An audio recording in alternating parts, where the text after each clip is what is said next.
चलिए comment box में, अब कई बच्चों ने हु लिखा है, कई ने होम लिखा है।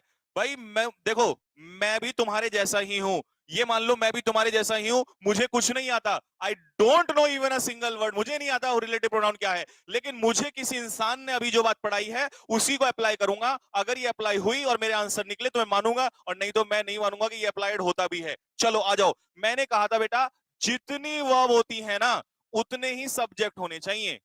मेरी वर्ब अगर दो है ना और अगर सब्जेक्ट एक है, तो ऐसे में मुझे किसकी जरूरत पड़ेगी, एक और सब्जेक्ट की जरूरत पड़ेगी, क्योंकि दो करने हैं, तो उसके लिए मैं हु लिख दूंगा। लेकिन अगर मेरे पास वर्ब दो हैं और मेरे पास अगर सब्जेक्ट बेटा दो हैं, तो दो वर्ब मतलब दो सब्जेक्ट, तो मुझे अब किसकी जरूरत है, हुम की। बताओ जल्दी से, अपने दिमाग में बताओ जल्दी से, रिकॉल करो, यही बताया था ना अभी, यही मेथड था ना, इसी को अप्लाई कर लेता हूं। आ जाओ जल्दी से फटाफट।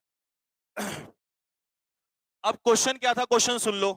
I saw a boy, I saw a boy, gap, I taught, teach का सेकंड फॉर्म होता है taught, I taught last year, I taught last year. अब मुझे बताओ जल्दी से, सेंटेंस में देखो, चलिए भाई मैं कोई नया अप्लाई नहीं कर रहा हूं, जो अभी बताया उसी को अप्लाई करूंगा। मैं इसमें काउंट करूंगा कि सब्जेक्ट कितने हैं, तो सब्जेक्ट बताओ कहां पर है।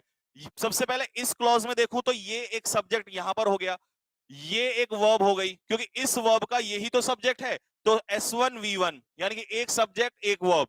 अब मैंने देखा यहां पर ये एक सब्जेक्ट है और टॉट ये दूसरी वर्ब हो गई, तो इस वर्ब का सब्जेक्ट जो है ये है। भाई ये तो मैंने बेसिक में पढ़ाया था, जिसने बेसिक में नहीं पढ़ा पीछे जाके पढ़ लेना मेरी वीडियोस में। तो ये हो गई V2 और S2। इसका मतलब काउंट करो जल्दी से, कितनी वर्ब हो गई, दो। सब्जेक्ट कितने हो गए, एक और एक, दो। भाई सब्जेक्ट कितने हैं, दो। वर्ब कितनी है, दो। जब सब्जेक्ट भी दो वर्ब भी दो, तो आंसर क्या होना चाहिए, जल्दी से बताओ, what should be the answer. आगे ना समझ में, तो इसका जो आंसर होगा बेटा वो क्या होगा, होम इसका आंसर होगा। ऐसे क्वेश्चन 2 सेकंड में सोल्व होगा, चाहे कितना भी टफ क्वेश्चन ले आओ, ये मेरा चैलेंज है, बाहर नहीं हो सकता इससे क्वेश्चन। मैं अब इसके अलावा एक और क्वेश्चन लिखता हूं, मैं ये नहीं कर रहा हूं एक में अप्लाई कर दिया ये मेरे रटा रटाया है, नहीं, कोई भी क्वेश्चन रैंडमली बनाते हैं यहां से उठा के और स्टार्ट करते हैं। चलिए आ जाइए। अब देखिए जरा, इसी क्वेश्चन में मैजिक देखो, मैजिक क्या होने वाला है। कोई रट रटाए नहीं कि भाई रट के आया हूं, देखा होगा आप लोगों ने, रट के आए हैं, क्वेश्चन को लिख दिया उसी पे अप्लाई कर दिया। यही इमीडिएट अभी के अभी बनाएंगे, अभी के अभी। सुनो ध्यान से, मैं कुछ नहीं कर रहा हूं, मैं कुछ भी नहीं कर रहा हूं, बस इस क्वेश्चन में थोड़ा सा चेंज कर रहा हूं बेटा, ध्यान से सुनते रहना, इस क्वेश्चन में थोड़ा सा चेंज कर रहा हूं, ठीक है। देखो, I saw a boy, gap, I taught, तुम भी लिखते रहो, कॉपी पेन लेके बैठो, तुम भी लिखते रहो। आई टॉट लास्ट ईयर, जिसको मैंने पिछले साल पढ़ाया था। मान लो तुम कल कहीं मार्केट में गए थे और तुमने वहां एक लड़के को देखा और उसने तुमने पढ़ाया था पिछले साल। अब इसी के आगे लिख रहा हूं, इसी के आगे लिख रहा हूं, has selected, has got selected. ये क्यों हुआ ये तो मैं बाद में बता दूंगा कि क्यों आया। Has got selected, has got selected this year, this year, इस साल वो सेलेक्ट हो गया है। भाई पूरा का पूरा सेंटेंस यहां पर है, बात समझ में आ गया, ये पूरा का पूरा सेंटेंस यहां पर है। सुनो, मैंने एक लड़के को देखा जिसको मैंने पिछले साल पढ़ाया था, वो ही लड़का इस साल सेलेक्ट हो चुका है। ये पूरा सेंटेंस भी तो बोल सकते हैं, ये सेंटेंस भी तो बन सकता है। मैंने एक लड़के को कल मार्केट में देखा, जिस लड़के को मैंने पढ़ाया था उस लड़के को देखा, और वो लड़का जो है इस साल रिकमेंड हो चुका है। क्वेश्चन बना नहीं बना, नया क्वेश्चन तैयार हो गया। अब बताओ इसका आंसर क्या होगा, हु होगा या हुम होगा।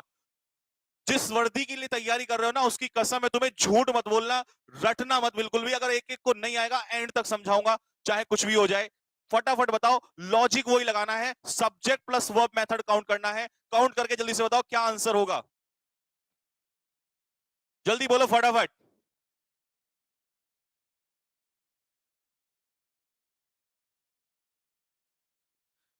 भाई मुझे भी नहीं पता क्या आएगा, मैं भी तुम्हारे जैसा बिल्कुल गधों की तरह ही दिमाग रखता हूं, मुझे नहीं पता, क्योंकि हम फौजी लोग हैं और फौजियों का दिमाग जो है वो इतना होता है, बस इतना काम चलना होता है, हमें बहुत ज्यादा जरूरत नहीं है, क्योंकि गोलियां चलानी है आगे बॉर्डर पे। ठीक है, चलो मेरी बात सुनो ध्यान से।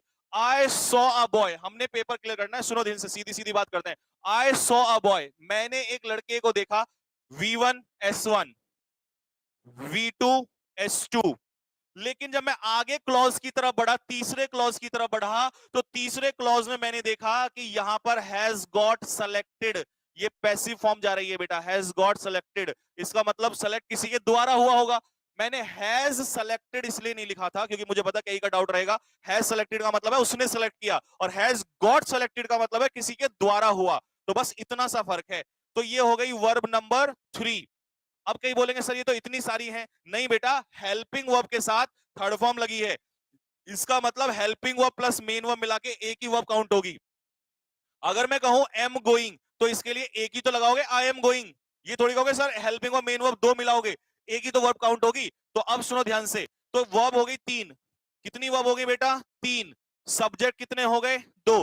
3 वर्ब हो गई, 2 सब्जेक्ट हो गए। जल्दी से बताओ क्या आंसर आएगा, जल्दी फास्ट, जल्दी। भाई हो गई ना आपके सामने, 3 वर्ब 2 सब्जेक्ट। अब बराबर करने के लिए, मैथ्स तो तुम्हारा बहुत तेज है, बराबर करने के लिए एक सब्जेक्ट की जरूरत है। अगर सब्जेक्ट की जरूरत है, सब्जेक्ट का रूप कौन लेगा जल्दी से बताओ? तो हु आकर बैठ जाएगा और बराबर कर देगा कि ले भाई मैं आ गया यहां पर हु। तो एक ये हो गया और एक ये होगा, 2 ये हो गए, तो कितने हो गए? 3।